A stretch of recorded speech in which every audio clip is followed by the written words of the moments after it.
Zero! Dadadadan! Ah! Oh my God! Yan. Wala.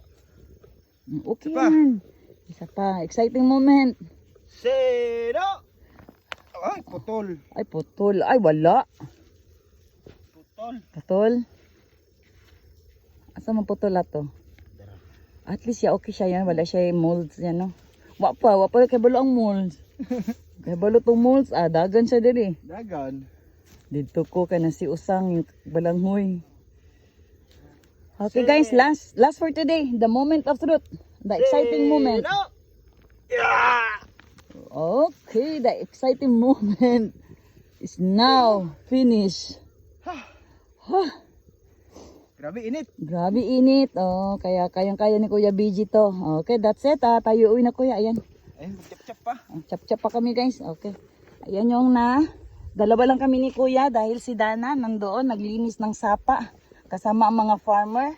At syempre ito yung balanghoy ng may mga for shipping today. Ayan.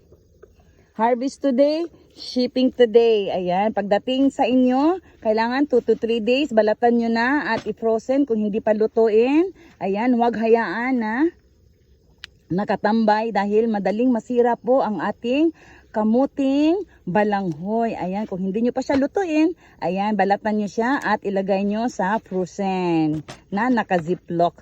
That's it guys and see you. Bye. Pinay Farmer this.